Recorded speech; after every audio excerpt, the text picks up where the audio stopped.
नमस्कार, स्वागत है आपका द न्यूज पर। मैं हूं आपके साथ शिप्रा सैनी। बिहार की राजधानी पटना में हुई विपक्षी दलों की बैठक को लेकर केंद्रीय मंत्री स्मृति ईरानी ने विपक्षी दलों की इस बैठक पर बड़ा हमला खोला है। उन्होंने कांग्रेस पार्टी को आड़े हाथों लिया है और कहा है कि कांग्रेस पार्टी ने आखिरकार ये माना है कि कांग्रेस प्रधानमंत्री नरेंद्र मोदी को अकेले हराने में नाकाम है और इसलिए उन्हें सहारे की जरूरत है। लेकिन इसी के साथ स्मृति ईरानी ने उन तमाम विपक्षी दलों को भी निशाने पर लिया जो इस बैठक में शामिल हुए थे, फिर चाहे वो नीतीश कुमार की पार्टी हो, फिर चाहे वो उद्धव ठाकरे हो, उनके बेटे आदित्य ठाकरे, इसके अलावा महबूब मुफ्ती हो। इन तमाम नेताओं पर हमला बोलते हुए स्मृति ईरानी ने ये याद दिलाया कि ये हास्यास्पद है कि कांग्रेस की छत्र छाया में ऐसे लोग इकट्ठा हो रहे हैं जिन्होंने आपातकाल को देखा है और कांग्रेस पार्टी पीएम को अकेले हराने में सक्षम नहीं है। इसलिए उन्होंने ये भी कहा कि क्या 1984 के दंगे में आपातकाल और भारत के टुकड़े का नारा लगाकर कांग्रेस ने मोहब्बत का इजहार किया है।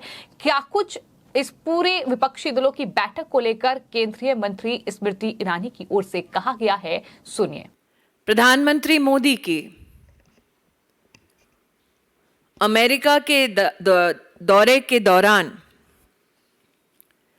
डिप्लोमेटिक और स्ट्रेटेजिक कई ऐसे अहम निर्णय लिए गए जो नवभारत के निर्माण में आत्मनिर्भर भारत के संकल्प के साथ हमारे देश में हिंदुस्तानियों को आर्थिक उन्नति के नए अवसर प्रदान करेंगे। आप सब जानते हैं कि प्रधानमंत्री मोदी के नेतृत्व में कई समझौते यूएस के इस दौरे में किए गए। 825 मिलियन डॉलर के निवेश के साथ हिंदुस्तान में माइक्रोन टेक्नोलॉजी, सेमीकंडक्टर की सुविधा, असेंबली और प्रौद्योगिकी की दृष्टि से फैसिलिटी को भारत में स्थापित करेगी। कुल निवेश मात्र इस एमओयू की वजह से होगा 2.7 बिलियन डॉलर्स का। अंतरिक्ष की दृष्टि से एक ऐतिहासिक समझौता इसरो और नासा के बीच, जिसके अंतर्गत मनुष्य को अंतरिक्ष की नई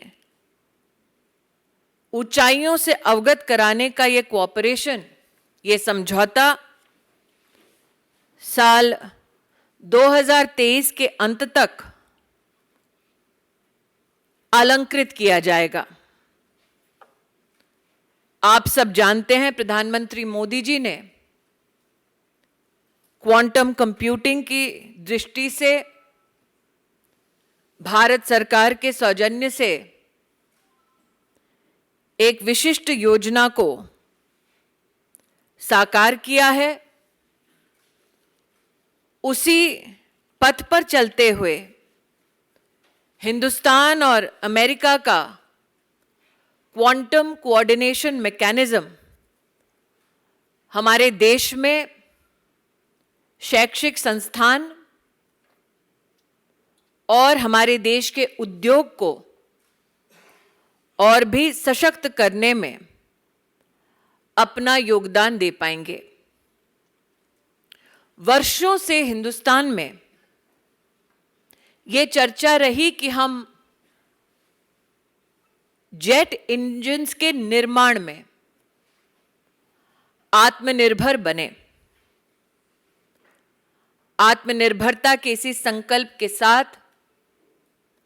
हम हिंदुस्तानी स्वागत करते हैं जनरल इलेक्ट्रिक और हिंदुस्तान एरोनॉटिक्स लिमिटेड के उस समझौते का जिसकी वजह से अब हिंदुस्तान में जीई F414 जेट इंजन्स का निर्माण होगा। पर्यावरण के प्रति भारत की प्रतिबद्धता को पुनः दर्शाते हुए प्रधानमंत्री मोदी के अमेरिका यात्रा के परिणाम स्वरूप हिंदुस्तान और अमेरिका के बीच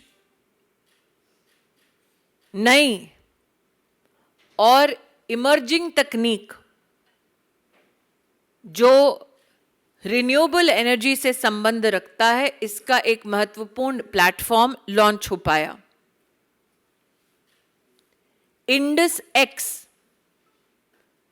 एक ऐसी व्यवस्था, एक ऐसा नेटवर्क जिसमें दोनों देशों की यूनिवर्सिटी, शैक्षिक संस्थान, स्टार्टअप्स, उद्योग, think tanks,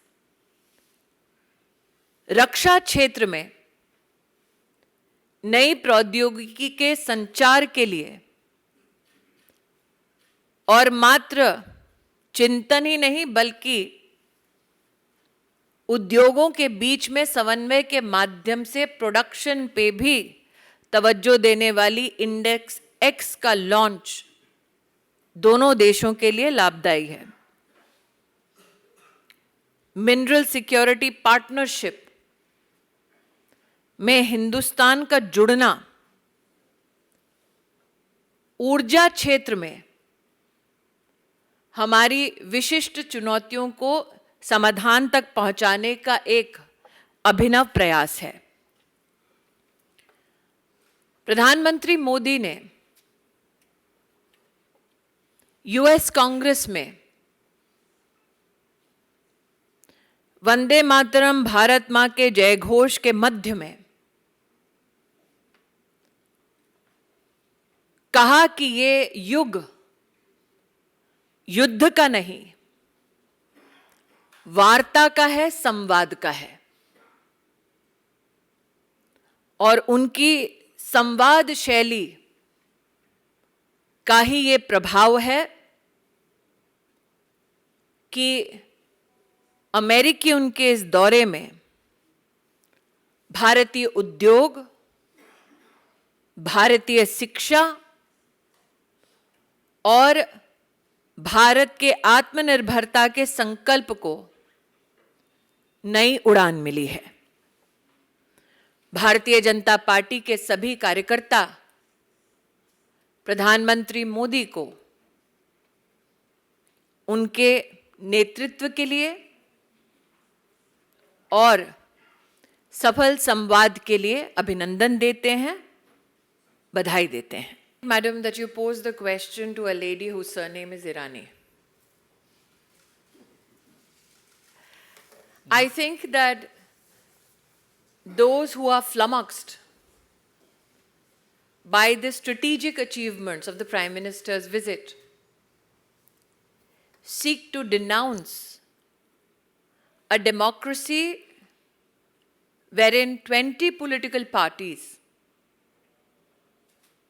that are currently serving the interests of India and Indians. Those who want to deflect attention from the Prime Minister's personal efforts undertaken in strategic cooperation in defense, in artificial intelligence, in the ecosystem of semiconductor assembly lines, in critical mineral engagements, would like to raise the minority bogey. I will only say this: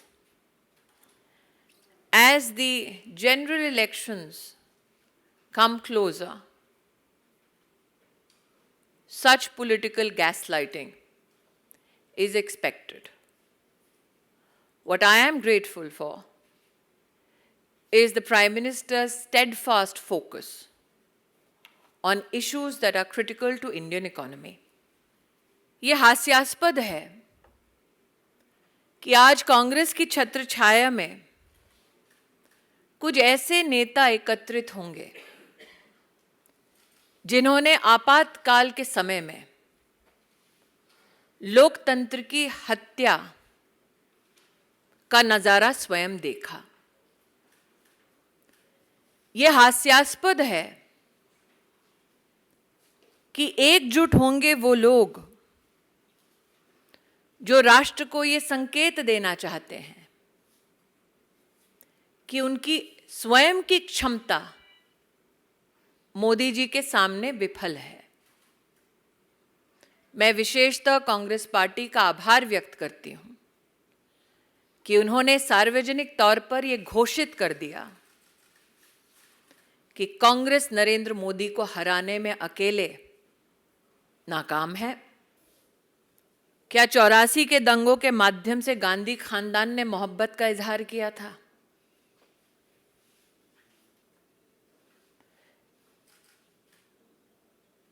क्या university में जाकर भारत तेरे टुकड़े होंगे का नारा देके गांधी खानदान ने मोहब्बत का इजहार किया था?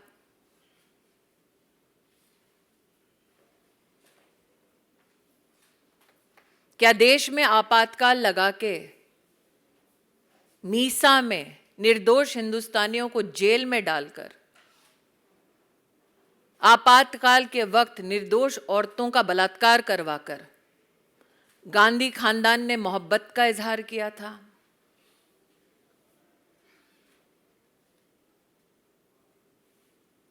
क्या पेड़ गिरना और धरती का कांपना मोहब्बत का इजहार है? मैं आपका आभार व्यक्त करती हूं कि आपने पॉलिटिकल ब्लैकमेलिंग जो विपक्षी दल ने किया उसके ऊपर हम सबका ध्यान आकृष्ट कर रहे हैं।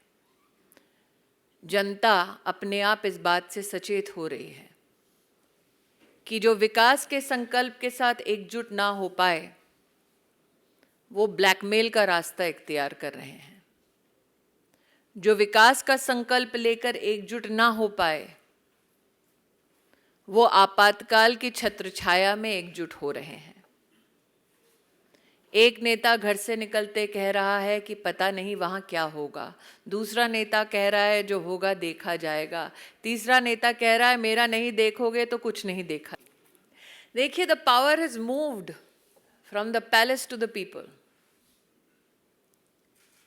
इसीलिए जो लोग सिर्फ अपनी विरासत पर राजनीतिक घमंड करते हैं आज उनको चल के जाना पड़ता है उन लोगों के सामने जिनको एक दिन उन्होंने आपातकाल में जेल की सलाखों के पीछे छोड़ा था।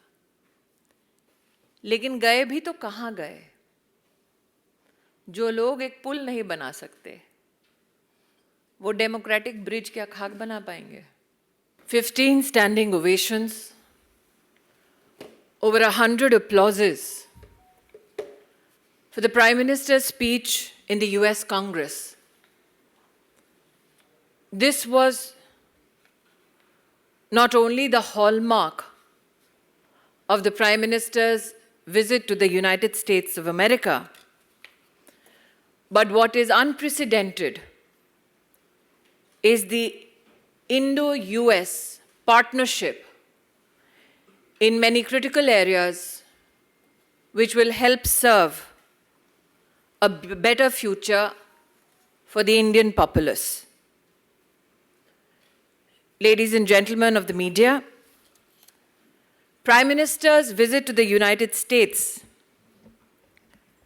has resulted in significant outcomes in the areas of defense, cooperation with regards to strategic technology, a partnership in renewable energy, and also critical minerals cooperation. Many amongst you have reported the MOU on Semiconductor Supply Chain and Innovation Partnership, which will promote not only research but commercial opportunities. Micron Technology Inc. will invest $825 million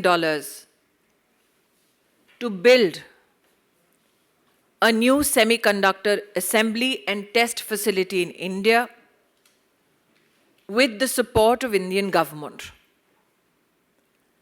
The combined investment is valued at $2.7 billion. It will create not only direct and indirect job opportunities, but will also add a fillip to the Prime Minister's vision of Make in India. Many amongst you are aware that NASA and ISRO will develop a strategic framework for human spaceflight cooperation by the end of 2023. A joint Indo-US quantum coordination mechanism will also help facilitate collaboration between industry, academia, and government. A $2 million grant program for joint development and commercialization of artificial intelligence and quantum technologies was launched.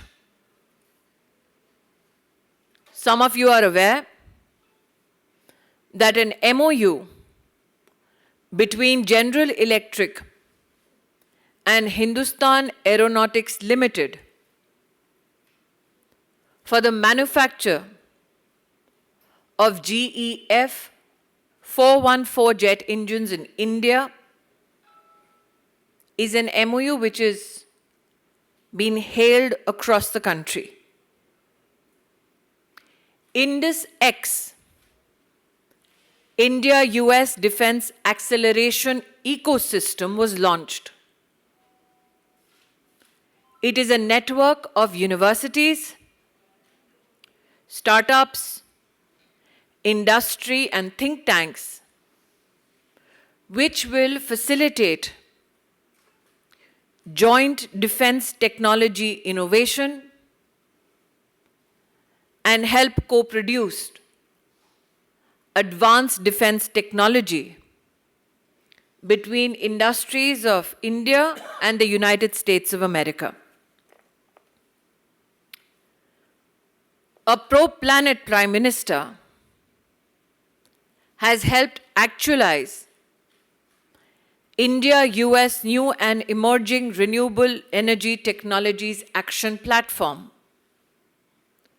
The launch of this platform will accelerate cooperation in green hydrogen, offshore and onshore wind, and other emerging technologies. As you all know, India has announced the world's largest green hydrogen mission, and this platform will complement that very Indian ambition.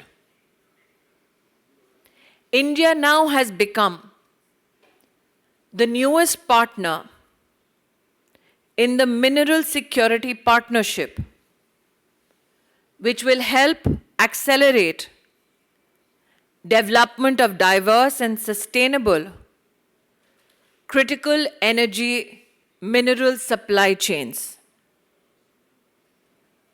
This, ladies and gentlemen, is just a small reflection of the big Indian agenda